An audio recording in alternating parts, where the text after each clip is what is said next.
onto the cloud. Great. So we will be learning some Passover things. But before we start, so just so you have a rundown of today, so we all know where we're going to do a little like intro thing, and then we're going to do a bit of text study. We're actually looking at the different stories of the different stories that we tell as a part of our Seder. And part of it is, I think, because it's right, the core of our Seder is telling the stories, is storytelling. But I also think it can be helpful to think about this year if you're thinking about doing a different Seder, doing it a little differently, or thinking about how to pare it down. I think this might be helpful in your thinking as well. And I think it's also interesting to think about kind of on a more meta level, we'll be thinking about where we start our stories and what that tells us about ourselves or the person telling the story, right? Like that we can have a narrative arc that really changes depending on where we start our story, right? What's the starting point? Are we starting from like, if I'm telling the story of my life, am I starting it from when I was born?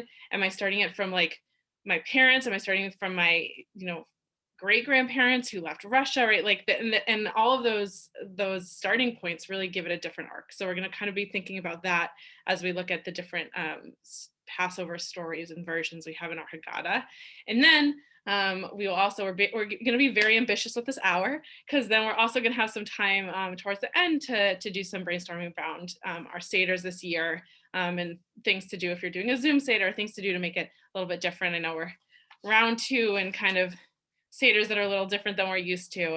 And so I'd love to have kind of share my expertise, because I spend hours and hours on Zoom all the time, and structuring kind of Zoom spaces, and share that with you, and also hearing your ideas and your questions, and to try and be helpful in that way. So that's what we're going to do in this hour. So cool. Are you all ready? Got like thumbs up. Woo, yeah, I see some nods. Great. Okay, thank you. Cool. So first off, I'd love to do a little share in the chat. Just around kind of, I know we're like, it's so wild that Passover starts next, even like less than a week, but kind of how you're feeling about Passover. One word right now around Passover. And hopefully this won't spiral into panic. We're chill here today. But one word, or maybe if there's one kind of thing that you're wondering, a question you have, that could also go in the chat. So you can see like if there's something you're wondering about Passover as well, or just a word. Okay, we got fatigue, cleaning, spring. Yes, put it together. Spring cleaning also, right? Sad. Yeah. Vanessa, how to make it meaningful over Zoom. We'll definitely address that. Thank you, Vanessa. Give it a little bit alone. Yeah.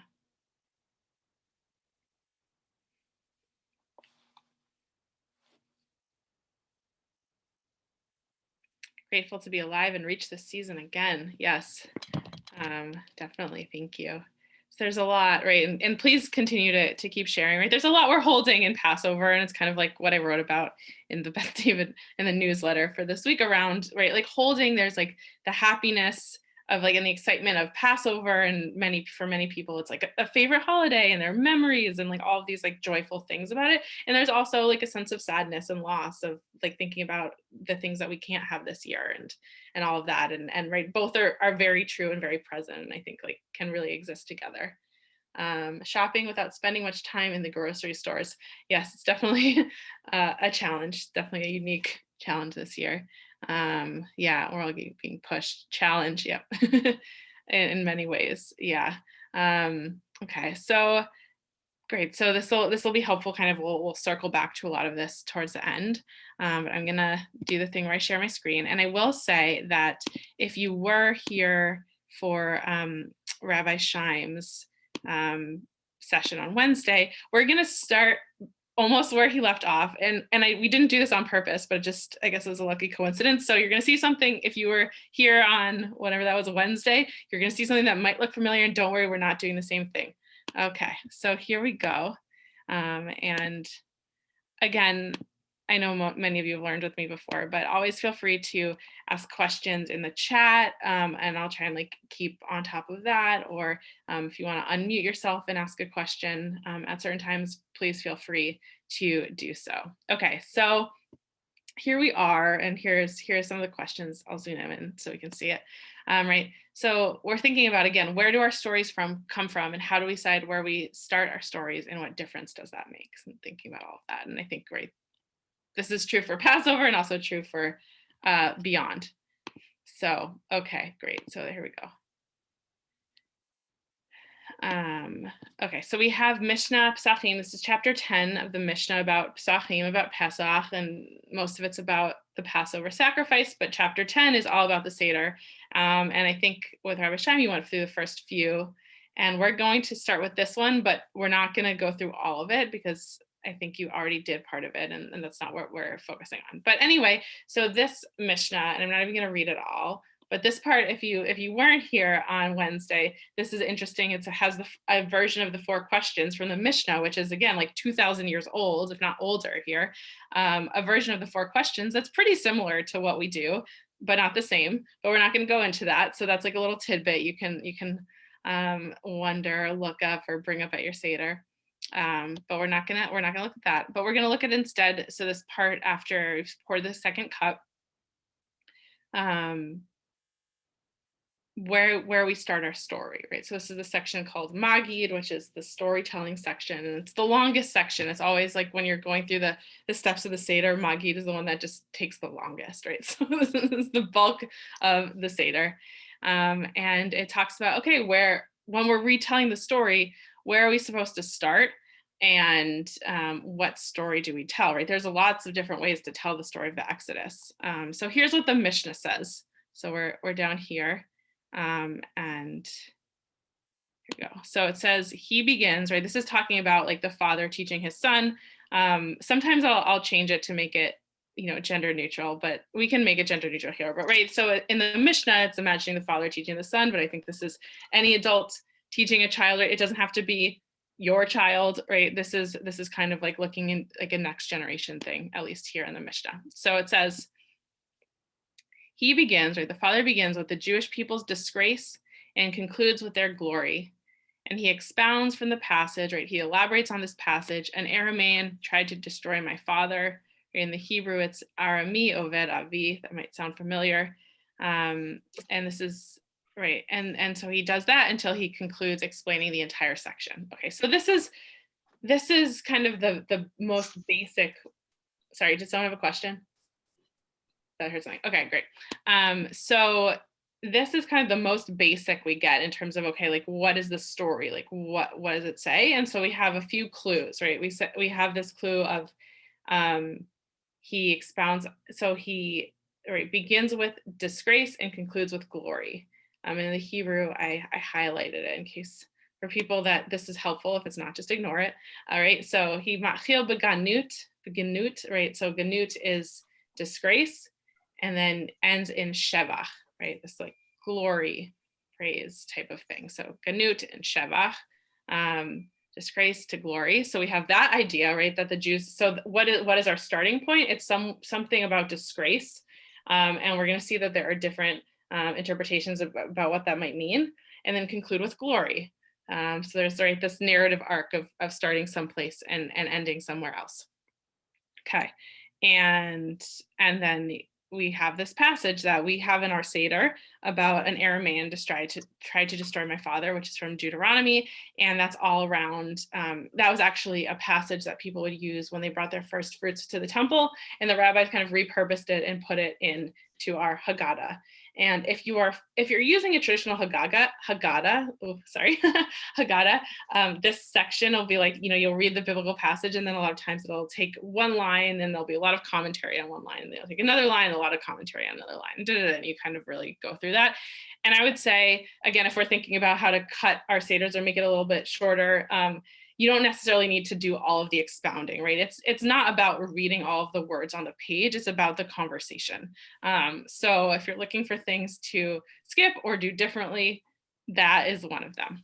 Anyway, so here again, we have, this is like the most basic thing, and we're going to see how it kind of develops as we go on. So next we're going to go to the Talmud and see what they say there here about this storytelling piece.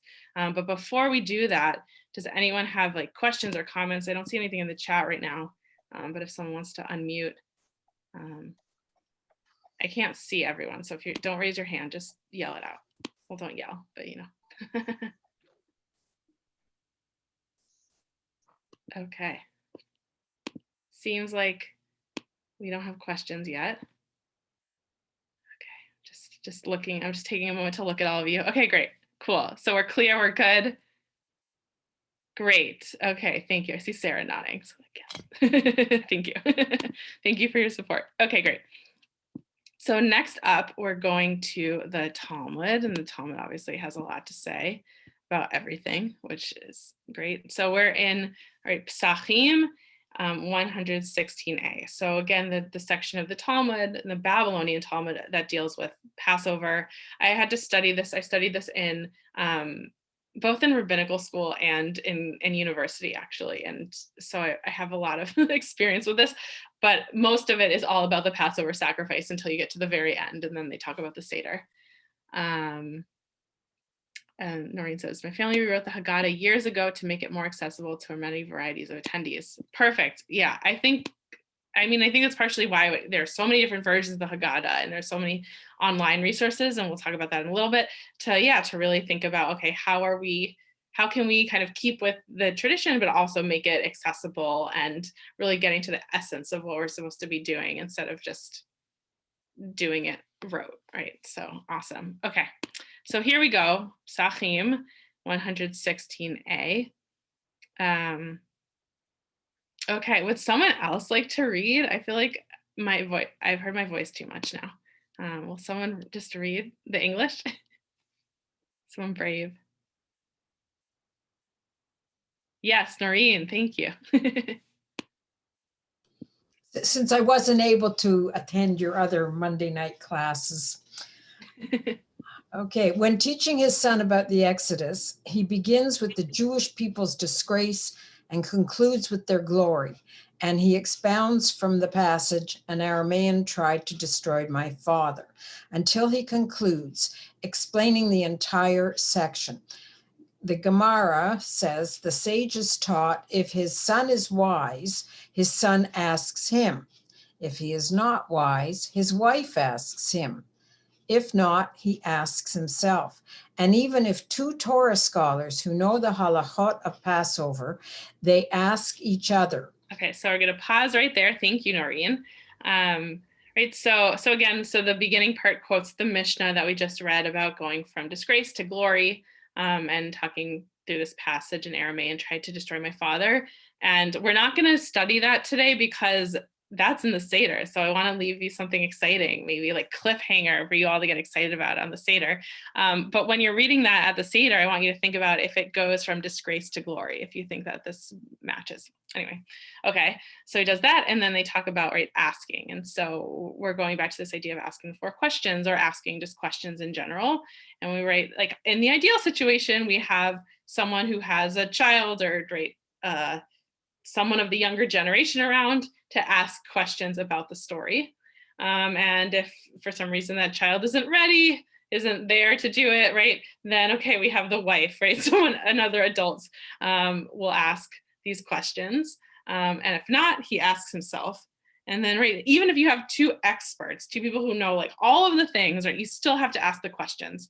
And I wanted to include this here, even though maybe it's like a little bit of a side note, because, right, I think that this speaks beautifully to the realities that we're living in now, right? I mean, in all ways, but I think oftentimes, we won't necessarily be at a Seder with children or with, people younger to like pass it on. And maybe it feels like we've done this a bajillion times, like we know, right? And here it's just emphasizing the importance of still asking questions, right? Even if you know it all, like there's still something else to ask a question about. And I know for me, I'm getting ready to do a Seder where it's literally me and my partner Ariella, and we're literally 2 rabbis, right? And so, usually we like lead things, and right, we're the ones teaching, and it's going to be just the 2 of us this year for Seder, and right, and still it's important for us to figure out, okay, what are we going to ask each other, and how are we going to be curious, right? It's about like cultivating a curiosity. And so I think that would be one thing to like think about for us all is whether we're doing a smaller Seder or whatever, or we're doing it on Zoom, how can we help cultivate our own curiosity, right? I don't think it's not just about the kids, it's about all of us. And so how do we cultivate our curiosity? And um, it is this idea, I think this is a Buddhist idea of like beginner's mind, right? Of like looking at things as if we hadn't seen them before. And so trying to kind of cultivate that for the Seder. I think that would be a good thing to think about doing. So there we go. Okay, thank you. Noreen, do you want to, well, actually, does anyone have any like comments on this idea before we keep going?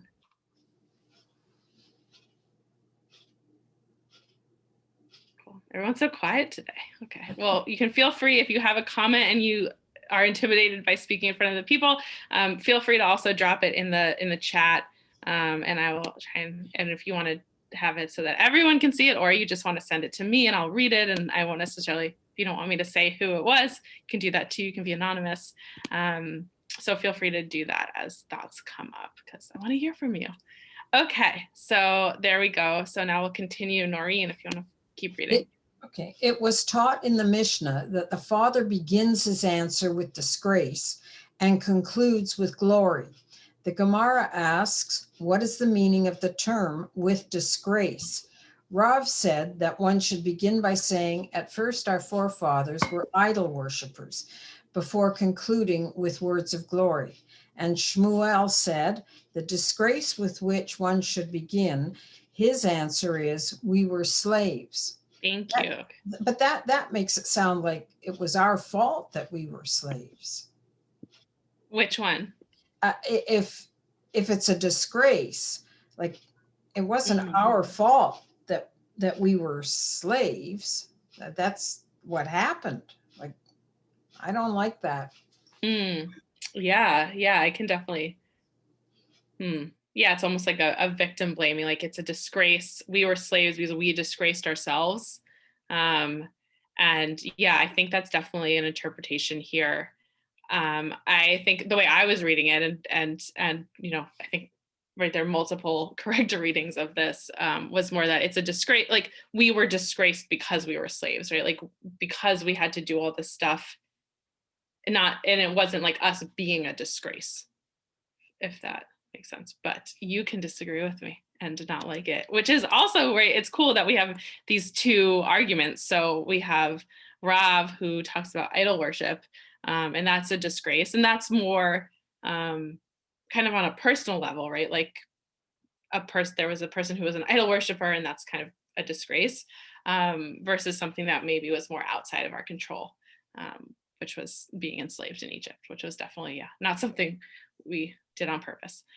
But before, when we were idol worshippers, we didn't know about God. That wasn't until Abraham decided that there was a God. So then, like, we didn't, because that was the way everybody worshiped. They didn't know. Isn't that correct? Yeah, well, I guess the question of if you don't know something is wrong. I feel like I want to have a better, like, I'm trying to come up with a good synonym for disgrace, and I'm having trouble. So if anyone wants to put it in the chat, because I feel like disgrace can be loaded in some ways. But right, if you don't know that something's wrong, is it still wrong? Like, yes, right. So like it's still, or if you don't know that something, right, is reflecting poorly on you, it's still probably reflecting poorly, right? So like, I don't think it's necessarily faulting the people who didn't know better, but it's saying like we started at a low place, right? We started at this place of worshiping idols, and like thankfully, we saw the light, or God helped us, or whatever your narrative is. But still, like we started from a place of not great. Okay, I see some things in the chat. Okay, perhaps lack of grace, without the freedom and knowledge to be servants of Hashem directly. Yeah, so it's different than disgrace. It kind of like takes a little bit the edge off. Shame, demoralization. Yeah, these are all great, right? So like, and they all have, I like it because they all have kind of different like textures to it, right? Because there could be, right, the shame around idol worship, or maybe it's not shame, maybe it's demoralization or disgrace, and kind of it's also about like, is it coming from inside of us, or is it put upon us, right? Are these this emotion of this disgrace or shame, right? Shame to me feels very like it's something personal, that like I'm feeling shame about something I did, versus disgrace, I feel like is other people seeing me and being like, oh, what a disgrace. Like, what is she doing? That's a disgrace. I think that's a good, I think it's both. Both of those are contained in the Hebrew. Great. Okay. Thank you. So yes. Okay. So yeah. So we have so we have an argument between Rav and Shmuel, who are both saying when they talk about going from disgrace to glory, where are we going to start? And Rav says we're going to go all the way back to Abraham. Well, even before Abraham, Abraham's father Terach. And Shmuel says we start with being slaves. Like that's where it starts. And it's really, I think, interesting that they go all the way back, right? That like Rav says, no, we're going to start the story of our freedom from Abraham. And Shmuel, I think, takes maybe the more obvious view, or at least feels more obvious. Shmuel says, no, we're going to start with when we were slaves, because then we're slaves and then we're freed. And yeah, so I want to just think about those two, kind of come off screen share for a moment and think about those two differences, right? So again, we have Rav, who says we should start from the very beginning, from Abraham, and Shmuel, who says start from slavery. Sharon, did you? Yeah, I see. Yes, I'm sorry, I've got called for a phone call. I had to remember what I was going to ask you. Okay, does us being idol worshipers have anything to do with us being slaves? I don't think so. So we were slaves is what it's about. And I think the disgrace is that it's disgraceful that we were slaves. Not that, some people could say that we were haughty, et cetera, and then we became slaves. But in every generation, that happens too. So are you going to blame the Holocaust on the Jews of Europe because they were doing so well in life? So I think it's just that we were slaves and disgraceful that we were slaves. That's how I think it. That's my view. So Sharon is team Shmuel, right?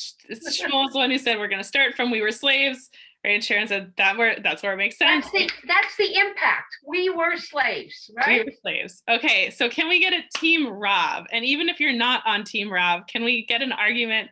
Someone would like to argue Rav's point that we should start with Abraham. I don't know about that, but wasn't there slavery before Egypt? That was acceptable to everyone, it seemed. Everybody had their slaves. Yeah, there's definitely different. I mean, and right, and the word slave is complicated because I think when I say slave, like to me growing up, I grew up in the United States, so slavery to me is like when we brought African Americans over, and like it's a terrible. And I think that there's certain like slaves in the Bible. When we hear the word slave, a lot of times it's more like an indentured servant. And so it's still like not great, right? Like I don't want to seem like I'm being like an apologist for those things, right? But it's kind of like different levels. But I don't think do you mean the Jews were Jews were slaves before Egypt, or just like in general there was slavery? Didn't they have slaves? Didn't Jews have slaves too? Yeah, I mean, everyone had, like, a lot of people, right? There's mention of like servants, and there's mentions of concubines and I don't think we were slaves before Egypt. Wanted to stay with your slave owner, that was not a good thing either. Yeah, that's definitely like looked down on. Like you had that thing in your ear. Yeah, exactly. Got a nice ear piercing. Yeah, so I think, so there is, certain levels of like bondage and servitude. I think the difference between like maybe the things happening before, at least in kind of biblical history, right? The things happening before Egypt and Egypt is that in Egypt, like all of the Israelites were enslaved, right? So it was like a communal, national, whatever this group of people is thing. It was like the whole society and not just kind of like a one-off basis. Okay, I see some things in the chat. God did mention to Abraham that his descendants would be strangers in a strange land. Yes, good. So, right, so there's already, yeah, we get this very dramatic scene with Abraham that says that your people are going to later be slaves. So we do have that foreshadowing when we go all the way back. So that could be, right, a reason to argue Rav's side of like, that's why we have to go back to Abraham, because it was already kind of set in motion with Abraham. And then I have another one. Hashem had reasons for sending Bnei Yisrael to Mitzrayim, to Egypt. It's part of a grand plan that ends with the revelation at Sinai. Yeah, so we do have ideas of, and someone else asked, but being slaves was part of God's plan, was it not? And so I think that there is that tension of, yeah, like, can it be disgrace if that was part of the plan? It's a good question. I mean, I think I would argue that yes, still. I mean, I think even if it was part of some plan, it still was not great to be a slave, right? It was still like very hard, backbreaking, people died, there's disgrace, all of that stuff, regardless of, if it was part of some plan. Yeah. Any other, do we want to do any other pro-Rav arguments or thinking about why we might start with Abraham as an idol worshiper? Are most people on Team Shmuel? Teams, yes, we got some nods. We can make shirts, right? Rav and Shmuel are one of those pairs in the Talmud that are always kind of disagreeing. So Rav and Shmuel. And now the lovely thing that also can be annoying, but it's also lovely, is that we get both of their opinions win. No one wins because we put them both in. So we have both Rav and Shmuel in the Haggadah. And we also have, right, we have basically 3 stories that come in the Haggadah. We have Rav's version, we'll look at these in a moment. We have Rav's version, Shmuel's version, and then the Deuteronomy 26, the Arami Oved Avi, that version. So we have 3 versions. We do 3 stories, just like, but again, it's thinking about, and we'll look at Rav and Shmuel's version, thinking about why do we start where we start and what's significant about it. And even though, right, we're having trouble getting some Team Rav, that still they found value, in his idea. And we'll look at a text a little later in a few moments about that's I think more Team Rav, and I think that might help us. So I'm going to share my screen again. Here we go. Okay, so right, so we're just going to take a look at the different stories, right? So with Rav and Shmuel, like what they're actually talking about. So, and it's so interesting. I like went down a rabbit hole the other day when I was preparing for this session all around this, because it's just like so interesting to me. But anyway, so Rav, right? So Rav says, we start our story with, sorry, I'm just going to go up for a second. I want to show you in the Hebrew here. It says, Mitchila ovdei avodat gilulim. Whoop. Hayu avotenu, right? So from the beginning, our ancestors were idol worshipers. Okay, so where does that get tied into? That gets tied into, interestingly enough, the book of Joshua. And so here, this is towards the end of the book of Joshua, right? Joshua is the book that comes right after Deuteronomy. Joshua is the one that leads the people into the promised land. And here is actually part of Joshua's kind of farewell speech. Joshua's old, he's getting ready to die. And there's this anxiety around, okay, like he wants to make sure the people are going to behave themselves and not mess up because he's worked so hard to get them there and they've all worked hard to get themselves there, and wants to make sure that like when he dies, it's not just going to, all go to crap. So this is part of that. So he's kind of reminding the people of what their ancestors went through. And he starts all the way back, right, with Abraham. So here we go. I'll read it for you all. And then I'm going to have someone else read the next one, the Deuteronomy one. So get ready. So it says, then Joshua said to the people, to all the people, thus said Adonai, the God of Israel, in olden times your forefathers, Terach, father of Abraham and father of Nahor, lived beyond the Euphrates and worshipped other gods. But I took your father Abraham from beyond the Euphrates and led him through the whole land of Canaan and multiplied his offsprings. I gave him Isaac And to Isaac I gave Jacob and Esau, and I gave Esau the hill country of Seir as his possession, while Jacob and his children went down to Egypt. Right. So for Rav, this is his starting point, right? And so we get a clear start of Terach and Abraham being idol worshippers. And then, 3 verses later, we have Jacob going down to Egypt, right? So he's really starting at the very, very beginning. And we get, so Jacob going down to Egypt. So they don't even start necessarily as slaves. They start as, the family starts, and then we get when we first get to Egypt, before we get to be slaves.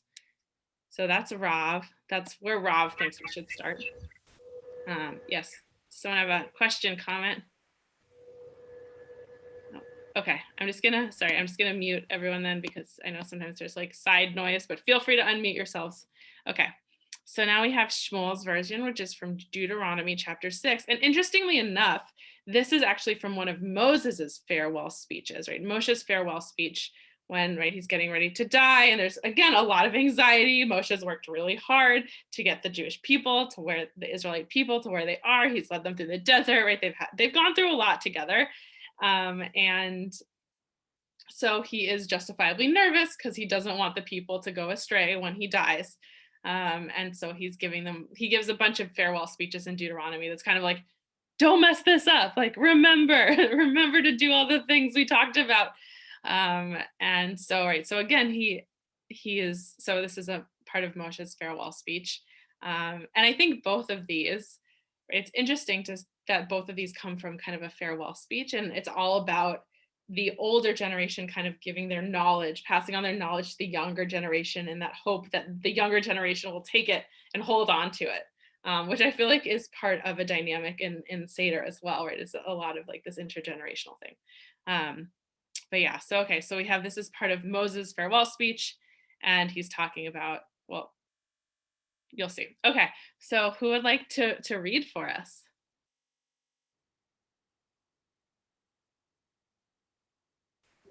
I can read if you like. Okay, yes, Rhoda. When in time to come, your children ask you, what mean the decrees, laws, and rules that Adonai, our God, has enjoined upon you? You shall say to your children, we were slaves to Pharaoh in Egypt, and Adonai freed us from Egypt with a mighty hand.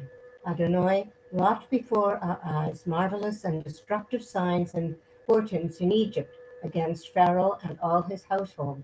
And us God freed from there, that God might take us and give us the land that God had promised on oath to our ancestors. Awesome, thank you, Rhoda. All right, so again, they were starting with slavery. Well, we're starting with this question, which is cool, right? This question of like, okay, what does this mean? What is all this stuff we're doing? And the answer is, well, we were slaves to Pharaoh in Egypt, and then God brought us out, and so now we have all these things we do, right? So there we go. So that's Shmuel. So that's Shmuel's version. I know a lot of you are on Team Shmuel. So there we go, right? I think that's like the more obvious one. I think that, right, it's like always, I think, fun to kind of try and tease out a little bit of the less obvious one. So we're going to do that now, and then we're going to have some time to talk Seder. So this is by Rabbi David Hartman, who was a scholar in Jerusalem. And so this is his writing. I found it in a hagaddah called The Different Night, which is a fabulous hagaddah. And he gives he kind of is, I don't necessarily think he's on Team Rav, but he definitely is a Rav sympathizer. So he gives us something to think about in terms of why do we include Rav? Like, why do we go back all the way back to Abraham in this Passover Haggadah? Okay, here, I'll read it for you all, and then I want you to tell me if this helps you be more sympathetic to Rav, or if you're just like not having it. Okay, so that's okay. So it goes like this. Rav's story states that our ancestors were idol worshippers. Abraham's father was an idol worshiper, of course, but we wonder, what are you talking about? Who needs to know on Pesach whether my ancestors were idol worshippers? I always wondered to myself, what fools? Who would want to worship sticks and stones? To make sense of Terach's faith and of Abraham's religious revolt, I have to tell my children about the appeal, the seduction of idolatry, avodah zarah. They have to be told about their great-grandfather who began in idolatry and who discovered a liberating worship. They must discover Abraham's childhood and must grasp the lonely man of faith, Abraham ha'ivri. The Midrash says that ivri, which is in Hebrew, means that the whole world was on one side and Abraham was on the other, alone. The child must learn the pain of loneliness that the convert has to bear. This is the story for Rav. Abraham's conversion is an act of freedom. Jewish identity is saturated with freedom. Passover does not introduce a racist ethnic tribe. It brings to the fore a covenantal people of choice. Are you prepared to listen how your grandfather was alone and struggled against false beliefs? That is what the home has to say. After the child is told, then there can be a free embracing of who one is. That is the significance of singing Hallel on Passover night. Here is a singing towards personal identity. One rejoices at this self-definition. I am a ger, a convert. I am who I am out of conviction. I am free, and I choose to praise the Lord who liberated me. Okay, there's like a lot in there. We'll take a moment, synthesize it a bit, right? So, I don't know, does anyone want to pull out? Is there anything that kind of struck them, a line or an idea that they heard in here? Or if something didn't make sense, a question that you have about it? I see Sarah. Well, I've been thinking all along that the Rav's idea is the idea of becoming, and it's a mega story about becoming, whereas Shmuel is talking about a subset of the becoming, like one branch of the tree, and it's easier to tell that particular story in a focused way at the Seder than to start with the beginning, because you also have the particulars, you have the color pieces that go into it as well. And so it's an easier story to digest in a family setting, but I think they're both about becoming. One's just a subset of the other. Mhm, Yeah. Lots more going on too, but that to me is a mega idea. mhm. Yeah, definitely. I love that word becoming and how it's about becoming. And right, it's, I think like you said, right, there's becoming in both, maybe more of like a personal, right? In Avram, there's like almost like more of like this personal arc, because it starts with a person. Yeah, thank you. Sharon? So Rav's story is excellent. To me, it's maybe Shmuel is more like okay, so this is like Wikipedia, where you're getting the background information, the whole book, the filler. While when you're talking about the Haggadah, I believe last week, correct me if I'm wrong, Rabbi Schein was saying that over the years, the Haggadah has changed. It was much smaller beginning, and then it filled up a little bit more, became changed, if I heard it correctly. So this is giving you the story of what happened before, but I don't think it has anything to do with the Passover story. I think it's a great history lesson, and I love it. And I love reading everything about every rabbi and everything goes on and on and on, because it makes it fun to be Passover. But I don't think it has to do anything specifically, if you think of it, with us being slaves. I just think it's part of who we are. It's like going to ancestry.ca or something. But I love it. I love the story. But that's what I think. Okay. Yeah, well, I mean, I think it's a question of like, what is the story we're trying to tell, right? Like, and what is freedom, and what are we celebrating freedom from? And I know, Eric, you just wrote me in the comments. I'm going to read this.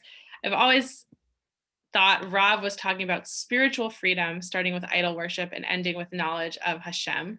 Shmuel was talking about physical freedom, starting with slavery and ending with Exodus. So I think that's like a really great paradigm, Eric, that you shared, to think about like why it might make sense to have both. Right? Are we talking about physical, right? Like not being slaves and that we don't have to, do back-breaking work, or are we talking about something else, something bigger, something around, like spiritual freedom, or, even like freedom of thought that like Abraham was kind of able to, right? He was one of the first people to kind of break that. And then he said, Eric said, the two types of freedom are very linked. It's hard to be spiritually free if you're not physically free. And what is the purpose of physical freedom without spiritual freedom? Yeah, that's great. I love that, right? So then that, like, I think that's an argument, right? Why we have both, is that both of these types of freedom and both of these types of journeys are really important, and we need both. Yeah, yeah.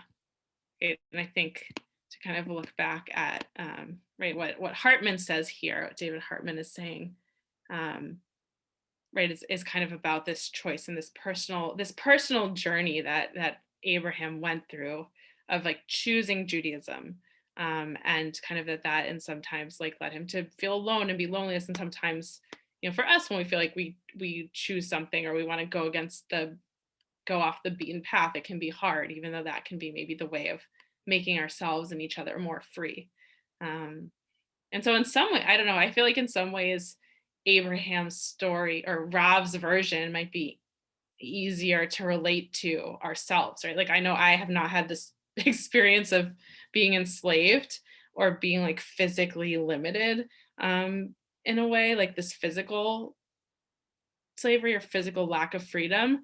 But maybe like some ways spiritually, there have been times where I felt like more limited or haven't felt, totally free to like express myself in a certain way, and kind of thinking about that, right? So maybe that can help us when we think about, how do we make Passover feel personal and how do we relate to this story? Maybe sometimes we really relate to the physical. And I mean, maybe that's easier this year because we're like literally like physically stuck.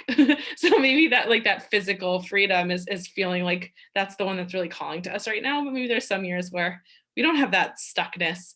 And so that spiritual piece is going to relate more. And I think it's great that, right, we have both, because sometimes we're at different places and either one can be something that calls to us.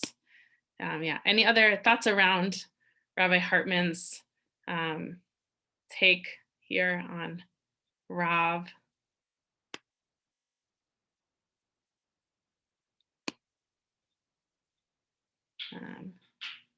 Yeah, I mean, I think it's interesting how he talks about like conversion in a way, and how, right, this idea that a lot of us, even if we've not like converted, that a lot of us have chosen Judaism, right? And there's that element of choosing, always. Yeah, Esther, are you gonna... just getting back to what you just said about being physically stuck. For a lot of people, that also leads to spiritual stuckness as well. Yeah, definitely. Thank you. Like pointing out, right, they're so connected. Definitely. Thank you.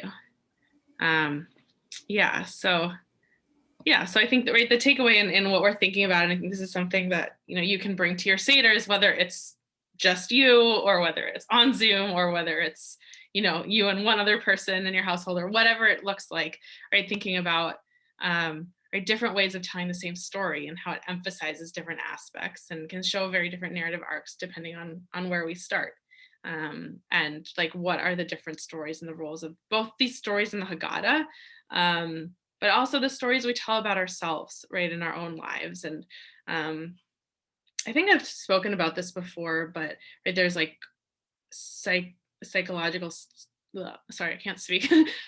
studies around like the stories we tell about ourselves, and how that can kind of influence our happiness. And right, if we're like negative self-talk, and if we're saying like, oh, like this isn't going to end up well, or this time I did something and I failed, instead of saying like, oh, I did this thing wrong, but then it helped me learn.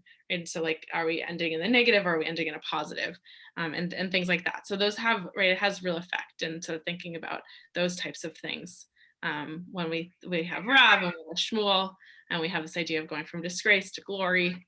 Yeah, Sharon. I'm sorry to interrupt you.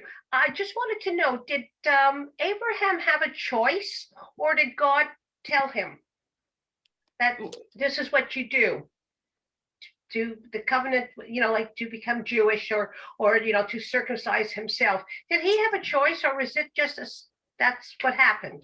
Yeah, well, I mean, there isn't one answer to your question, right? Because I think it's, again, we can look at these stories in the Torah and it's not clear, right? Some people will say, oh, God controls everything and it was all part of a plan and da da da da da. And I mean, for me personally, I'm on the kind of like free will end of it, of like, yes, there was a choice and there's always a choice. Mhm. So yeah, I mean, I think, right, in some ways it would have been easier for Abraham to just keep doing what his family was doing, right? Like he didn't, not to like step out and do something totally different that required him to like also leave his home and like go on this journey, right? There was like a lot of stuff that Abraham did that was really difficult. And so yeah, I would argue that it was a choice, but again, you could argue that it wasn't, and both would, you can back both of those up in the Torah. So yeah, so there you go. So I want to switch in our last, I guess, 12 minutes we have together to like thinking about, so we thought about stories, and again, so now we saw that there are the like the three passages, that's like kind of the bare bones, is like those like three ideas and of them in Magid, in that storytelling section, and thinking about that. And now I wanted us to kind of think of a little bit about yeah, our seders. And I know, I guess, do we want to do like a little vote in terms of are a lot of people doing Zoom seders? Are people doing not Zoom? If you're doing a Zoom seder or something on Zoom, maybe do you want to do like a, either put your thumb up or do like a thumbs up react if you can. Got a bunch. Okay. Yes. And then we have some who are not. Okay. Great. So, okay. So we got a lot. So we're going to do, I mean, I think a lot of these things are really relevant to whether or not you're doing, like if you're doing a Zoom Seder, if you're not doing a Zoom Seder, but I think we're going to kind of like focus a little bit more on the Zoom things. But yeah. And then if people have kind of like specific questions that you want me to address, feel free to put them in the chat. So what I'm going to say is, I think for a Seder in general, right, and I think for anything on Zoom, it's so much more important to be really deliberate about creating the space, because it's hard, right? Because everyone's in their own spaces. You don't have like the room to make the space for you, right? Like when I enter shul, it helps me get into a certain space, right? Because I've literally entered in somewhere. When you're on Zoom, you don't click a button on the computer and then you're somewhere, but like you're not really anywhere at the same time. So how can we help create a space to help people feel like they're together? And so I think there are a lot of ways to do this. And some might work depending on how comfortable you feel with the technology and how much you want to actually engage in the technology. There's like so many different ways to do this. So one thing I'll say is thinking about how can you help everyone at your Seder have a shared experience.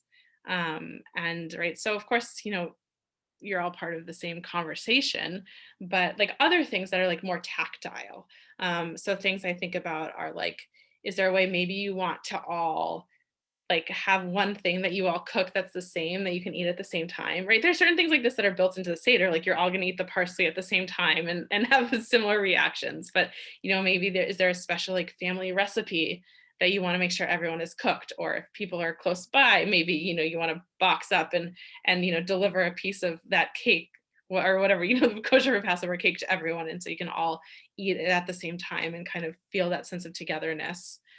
Or even if you want to have a recipe, and so everyone has had that shared experience of cooking it, and then you can like bring that to the Seder on Zoom. So kind of like thinking about what are the shared tactile experiences you can have.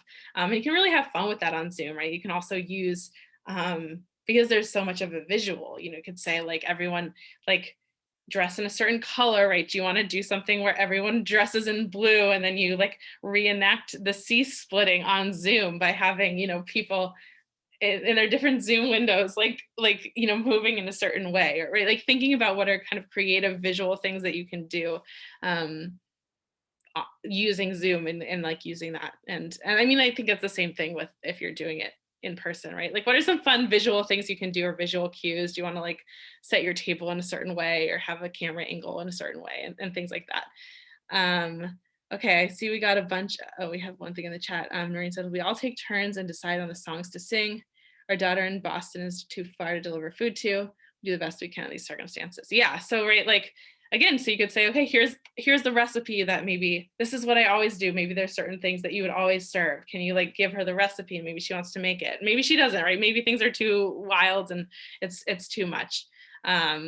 or you could do like, maybe there's something new that you all want to try, right? So that it feels like different. She gave me the recipe for the farfalle mushroom cocoa. Ooh, very nice. So there you go. So right. So whichever way it is. Yeah. So she'll give you the recipe, you make it, she makes it, and then you have that shared experience. Yeah. And definitely, I think making it so that taking turns, it's great to like assign people's parts of the hagaddah or things to do, and let them get creative. You know, if you want to, I love costumes, right? Even for kids, but also for adults, right? If you want to like get dressed up, and because you don't really have to worry about anyone seeing you, you're just on the screen. If you want to like get dressed up like Pharaoh or like Moses, and do something like that, or puppets or toys, right? Like, or whatever you have around your house. There's so much possibility there. There's Harry and Larry. Yes, we got Harry and Larry. If you want to have Cantor Loomer come, Harry and Larry the puppets will been doing puppetry stuff. But yeah, I think like thinking about, right, being deliberate, especially when you're on Zoom, because it's harder to pick up cues, right? Like it's really hard to like have a side conversation and be like, okay, like what are we gonna do next? Like I think you should go next, right? It's hard to do that. So to have kind of like more of a laid out flow can really help make sure that you're also keeping good momentum, because I think in person and on Zoom, like you got to have the momentum going, or else when it stalls, like that's when, you know, we lose everyone. So keeping that momentum going. I think also, right, like in thinking about how are you encouraging kids if you have, you know, younger people joining you. I love like the idea of doing like a Passover bingo, right? Giving them things to look out for during the Seder and giving them stickers to like stick on. And there are tons of like really, really amazing resources. I'll put a few in the chat for kids. So there's pjlibrary.org. I think it's .org. PJ Library is like a really, really amazing organization. And they do a lot of stuff for like kids activities, mostly younger, like 5 and younger, but they do have stuff for older kids, and they have a bunch of stuff for Passover there. And then yeah, I see people sharing in the chat, right, that people are delivering food to be able to eat together. Everyone makes their own salt water. I love it. Right. And there's also, maybe you want to do like a different hagaddah, right? Maybe you want to make it shorter. Or maybe you want to have an online hagaddah. Maybe not everyone has the same one, or people don't have access to it, or whatever it is. And so there's a really great resource. So I want to show it to you really quickly. So this is, and I think I'll say this, yes, you know, I want to give everyone permission, if you're like, if this is overwhelming and if you're feeling like you need to like take it easy on Passover, like take it easy, that's fine. I think it can be nice to like invest some time into thinking about the Seder, right? I think for me, I fall into this trap all the time where I get so overwhelmed by like the cleaning and the cooking and what am I going to serve and that I forget about like, oh, also leading the Seder and like preparing. And I think just like a little bit of preparation can really go a long way. So here is one thing, and then I'll open it up. So it's called hagaddah.com. I don't know how many people have, if anyone has heard of it, but they're really amazing. And they have like a whole hagaddah library. So you can make your own, or you can also just here browse our clip library. So they have, you know, if there's certain things you want to add, you can search, and all of these like great Jewish organizations have added, like there's pictures in there, right here we see like the minimalist hagaddah, the 10-minute Seder, or like here's a coloring book one, and right, they put together kind of their favorites. So there's like so many different things here that you can look through. So that's hagaddah.com, and it's entirely free. And so, right, you can get like the minimalist Seder and just use it on screen share if you want to, or you can send a copy to everyone so they can, you know, everyone can follow along and have the same thing, and you don't have to worry about like, what page are we on, where are we going, like things like that. So yeah, so being deliberate around all those things and making sure you know like who's talking when, because it's hard to throw it back and forth. Yeah, do people have like any specific questions? Elijah hides the afikomen. Yeah, there's also fun things you can do, like if you search digital afikomen hunt, there's lots of things you can do, right? There are like escape rooms online that you can do to like find the afikomen, or there are different pictures, just or you can even make one, right? Or I think last year I did is like I took an afikoman and I hid it, and I like around the house, and I took different pictures, and then I put it up, and people had to like try and find it on the screen, right? So there's like lots and lots of creative ways to do it in that way. But yeah, so I think yes. Rabbi Walker, hiding the afikoman, there are lots of creative ways, but the one that we just heard recently from some friends was we take our purple napkin and put our matzah in there, and we give the same purple napkin to our daughter, who hides similarly a piece of matzah. And now all of a sudden, the afikoman that's hidden in my house magically shows up in their house. I love that. Genius. Thank you, Al. So that's another way to do it. Yeah, so lots and lots of creative ways, and I encourage you to like think expansively and use if we have to be on Zoom, use it to your advantage, and really have fun with it, and think about, okay, like what are your goals? What do you want to do for this Passover? And then make it happen. And right, with the realization that of course it's not going to be perfect. I mean, it never is, right? Especially now. But I hope some of those ideas were helpful in terms of just right thinking ahead of time, helping divide it up, having fun, right? Using all of the tools you can. I also love if it's going to be a big Seder. I know some people told me like, because it's on Zoom and people can come from all over, they have like 30 people on their Seder, which is amazing. And also it can be hard to have a conversation, you know, like if we were all, I mean, there are 25 of us on here right now. If we were all off mute, it would be chaos. So to think about, okay, how can you help? You know, maybe you'll like call on people, or maybe you do breakout rooms. Those are really good. I like to, and they're really easy. So don't be scared if you're the one leading the Zoom. Don't be scared to use breakout rooms. It's easier than you think. But to just give people some time to talk to one another, because I think that's also important, right? Like it's nice to know, and I try and do this. So hopefully this is a good example. But like it's nice to know that like everyone matters, even if you're not like speaking. I know there's some people here, right? Like who didn't necessarily speak, or maybe you shared in the chat, but that like I have literally like seen you all, and I can see, and like asking for affirmations and things like that. So to think about that, if your Seder is really large, is to, you know, you could take a vote. You could say like, you know, how many people, like you could do like matzah, I don't know, gefilte fish versus matzo ball soup, and you can like have a, you know, people voting on things, or things like that right, doesn't necessarily mean people have to speak, but you can show off, you can like raise your hand, or you can make a face, right? Like how, you know, when the darkness plague came, how would you feel if you were witnessing a darkness plague? And then people would be like, right, and like doing things like that are interactive, and you can do that with kids, but you can also do that with adults, right? Like it's fun to have things where we can all feel like a part of it, even if we're not actively talking. Okay, so I see that we are at 4:01, so I want to be respectful of your time. I know, Alan, I want to give you the floor for a moment, and then we will wrap up. And I will stay on for a few more minutes after Alan, if people have specific questions, but I know that we all have things to do, so I want to be respectful of your time. So Alan. Thank you, Rabbi Walker. Many of you were on with Rabbi Scheim the other day when I spoke about the Passover food drive. But we're really trying to encourage people to make a donation. Those of you that don't know, for the last probably 25, 30 years, National Council of Jewish Women has prepared food boxes for Passover to give to the indigent in Toronto's community in cooperation with Jewish Family and Child Service. And with the onset of COVID as well, the need has never been greater.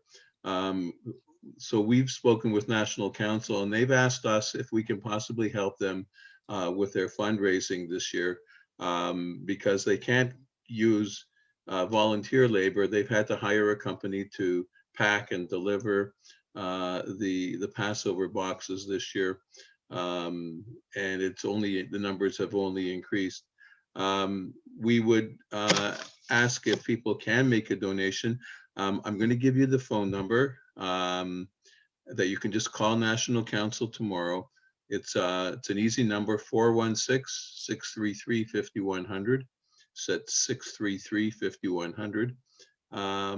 And you can make a donation, and tax receipts, of course, are available. And please mention your involvement through Beth David.